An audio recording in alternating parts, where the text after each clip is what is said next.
Clean living. Let's talk about what that means in the context of the blood and lymph. Hi, I'm Dr. Peter Minke. This is Minke Wellness. And this month we're working through the blood and lymph, or the circulatory system, the fluid in the body, and what happens if we don't keep it clean, right? We're talking about clean living. Do we want a bunch of grunge running around in our bloodstream and in our lymph? Okay, obviously the answer to that is no. So how do we get motivated? The bottom line is clean living. When we talk about personal care products, things that go on our skin, things that laundry, dish soap, all the things, our personal care products, our cleaning products, all of these things have the potential to be creating problems or grunge, adding chemical junk into our blood and lymph. Okay, so think if you haven't thought about this, you really need to think this through. For instance, laundry, right? These clothes that I have on me, they are on me 24/7, right? Pretty much for the most part, I've got clothes against my skin 24/7. So anything that's on my clothes, especially if it's fat soluble, is going to work its way into my lymphatic system through my skin, transdermal absorption.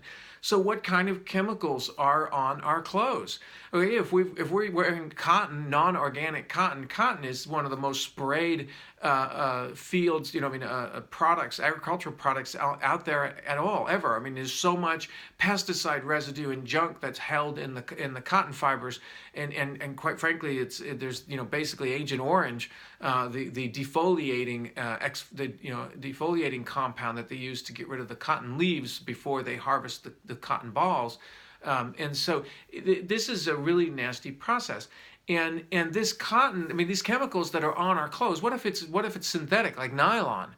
Well, that's even, you've got more chemicals that are being absorbed into the skin. So basically, the skin, as the largest organ in the body, covering the whole body here, is very susceptible to having transdermal absorption, having absorption of things across across the skin and into the fat system in the lymphatic system. And the reason I say fat is because most of these things, these toxins that get in through the skin, are fat soluble. We have a layer of oil on the surface of our skin, and that oil really allows absorption of fat soluble toxins. Well, our industrial modern world is loaded with fat soluble toxins that we have trouble avoiding. Let's make sure we actually do avoid the things that we can. In other words, the things that we deliberately put on our bodies, lotions and in our bodies, toothpaste, shampoos, soaps, deodorants, all these things are things that we have a choice in what to use. So let's make sure we use natural, non-toxic substances and not get sucked into this idea that it's just on my skin for a short period of time, it doesn't absorb. It does. And two, because even if the residues and stuff.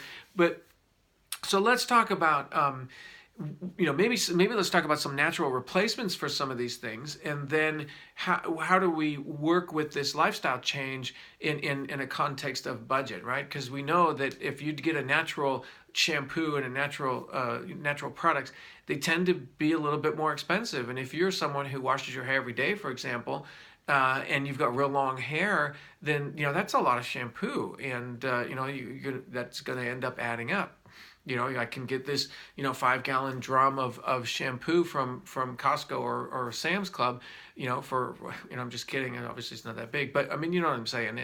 When you start looking at a little bottle for $20, that it makes an impact on the budget. So the question is it worth it? So let's talk a little bit about what these chemicals do to the bloodstream and the lymphatic system, and then maybe that'll help us get motivated to make these changes. So first of all, like I said, the lymph, as we've talked about already, the lymph is that drainage system in the tissue. Well, things that go in and get trapped in the lymph, a lot of things get trapped underneath the skin and in the lymphatic system, so they actually never go anywhere. They never move past that point. And I have, if you've gotten lymph work and you get lymph drainage work, massage, and you can start to feel things move, you realize, oh my gosh, there's all these toxins that are held in there. And so definitely, if you decide to get lymph work and as you do this breathing, you definitely want to have your cleansing system ready, because those toxins start to move through and your body starts to work on getting rid of them. You can also get these toxins that get trapped in the lymph right underneath the skin. they can actually come back out through the skin. So sometimes that shows up in an unpleasant way, like in rashes and things like that, where you start doing some cleansing and all of a sudden you get a rash, or you start using some essential oils and you know they're good quality, they're Young Living essential oils, so you know that's not the issue of quality, but all of a sudden you get a rash. And so it could be the same oil you've always been using. I use lavender oil every day, put it on my skin, it's nice for the skin, and then all of a sudden the same bottle of lavender oil, nothing's changed, and all of a sudden I'm getting a rash. And some people say, well, it developed a sensitivity. No, what you've done is detox your skin, and so toxins are starting to move out and onto the surface. So one of the ways that you can detox the skin is to do Epsom salts baths or bath salts. And there's formulas for that. Maybe we'll post one of those. But you can just use simple Epsom salts in a hot bath, add some essential oils in there for helping to mobilize toxins out. And the surface, as they get on the surface of the skin, that surface of the skin has a layer of oily layer on top. So those essential oils can help to mobilize the layer of fat on the surface of the skin and help wash off or help carry off those toxins. So great way to use essential oils in the bath, and maybe some of the cleansing oils I just mentioned would be patchouli. Would be one of those that would be considered really cleansing for the skin, and anything that would be good, that typically think of as good for the skin, like lavender, the chamomile oils. But then the citrus oils tend to be very, very good cleansers, and that's something you could put in your bath salts or Epsom salts bath and help with that. So 5 or 10 drops at the most in a bath. If I'm doing a foot bath, I might do 3 to 5 drops. I might go on up and do 10 drops, but basically put some oil, 3 to 5 drops in a foot bath with my Epsom salt soak, and then let and I can do the breathing. And we'll do some more of this, but I'll teach you how to do some breathing, and you can imagine how to do it, but just breathing to let the toxins leave out through the feet, or if you're in your bath, out through your bath. And so great way to get a cleansing happening. So in other words, there's something that we need to take action on is, one, to stop poisoning ourselves, right? This is our wellness strategy. Stop the poison, flood the body with nutrients, and manage our stress. Let's stop poisoning ourselves, especially in this personal care product area. And so the shampoo and lotions and everything that we've been talking about, those all need to change to natural. So Young Living has a solution for all of these. It has pretty much everything in the arsenal there that you need to change over all your personal care products, toothpaste, deodorant, everything, soap, bar soap, liquid soap, shampoos, really pretty much every product. But so you can make those changes, but in the meantime, if you're looking for one, you have to make those changes. Two, we need to really work on helping the body cleanse it out. So we'll talk more about cleansing the lymphatic system out the surface through Epsom salts baths, but what I just said here is probably enough for you to get started. The blood now is another issue, because once it hits into the bloodstream, now we have to process that pretty much out through the detox mechanisms, out through the liver, the kidneys, and the bowel. These are the excretion systems that we'll talk about a lot more next month. But so if stuff gets into the bloodstream, which it does, now what kind of stuff ends up in the bloodstream? So and what happens to the blood? So as we get grunge into the bloodstream, and this could be everything from metals, aluminum, and lead, and mercury. When we start getting metals in the bloodstream, and this is stuff that comes from pharmaceuticals, the aluminum in particular can come from pharmaceuticals. You get certain lead and mercury that will just come in the diet. We end up getting that in. It's in the environment. We had leaded gasoline for 80 years that we were burning in large quantities, and so all that lead went out. We had lead paint, and so all that paint goes into the water supply. We bring it in, we pee it back out, it comes back in, we pee it back out. So we have to constantly eliminate the heavy metals, and that's done through sulfur. So if you do not take enough sulfur nutritionally, then you will deplete your sulfur stores, and that will have impacts on your immune system and your basic cell functions, because you lose your glutathione and your the amino acids that have sulfur, which is methionine.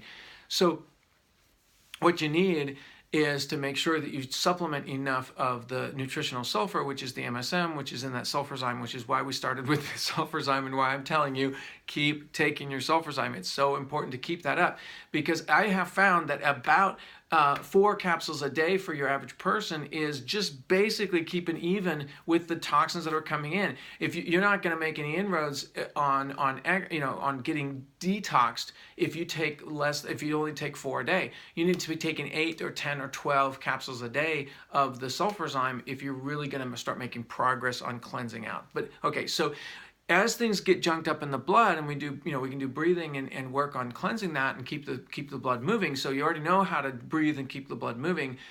You could do the breathing in scrubby bubbles to clean the blood, but we're going to be doing a little bit more about how to clean the blood a little bit later. Right now, I just want you to get a sense intellectually and understand the consequences when you have metals and toxins, and you have pesticide residues and things like this and things that end up in the bloodstream. They end up weakening the cell membranes. Either they will thicken them, so partially hydrogenated vegetable oil I've mentioned will thicken the cell membranes. So if the red blood cell membranes are thick and they don't move, you don't translate oxygen, they don't transport oxygen very well.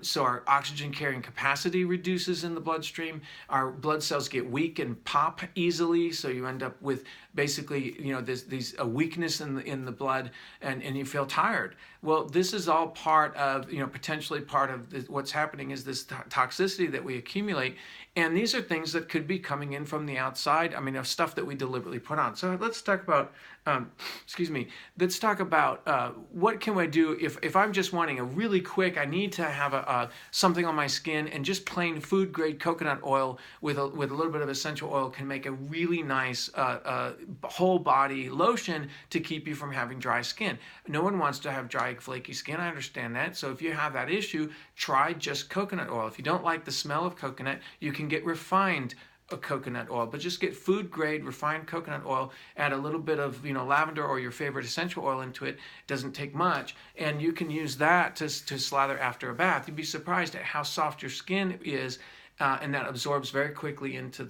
So anyway, if you don't like the coconut oil, there are other oils, jojoba oil and things like that are natural plant oils that would be far superior than any kind of lotion that you would be putting on that's some kind of synthetic. Now, Young Living has a great lotion, but like I said, if you want to go for a much less expensive option, you can do that.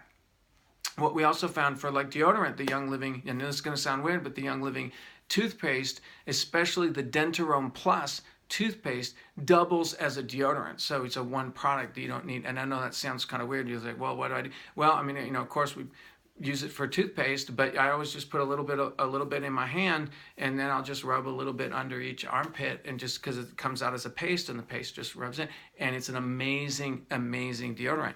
So again, you can start doubling up on their bar soaps. Actually, you might look at it and go, well, that's kind of pricey for a bar soap, but they're amazing.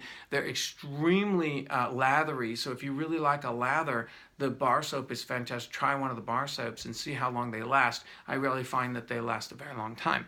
So there's a lot of economical ways you can make these changes. When you look at your laundry soaps, you can either, a lot of people make your own, formulas, but you can also buy the free and clear stuff. Young Living has a laundry soap. It's great. So if you haven't made the transition yet, I highly recommend it. But at least go and get something that is free and clear, that has no perfumes and dyes and all the rest of that junk in it, so that you're not getting exposed. And your laundry, the fabric softener, get rid of that entirely. So important to get rid of that. These are all fat soluble toxins that will go and absorb into the body, into the lymphatic system from the outside. So we really need to be taking seriously this first principle of our wellness strategy is stop poisoning ourselves. And so in the personal care product and the skin, lymphatics, and blood, we need to be aware of that. So this is really a month that we're going to focus on this. We are going to go over how to detox and cleanse the blood, and we'll do some breathing with that. But this is basically just a helpful lecture, hopefully, to get you motivated. So we'll come back tomorrow, and we'll be doing a little bit more breathing, and then we'll talk about the supplement program coming up. Okay?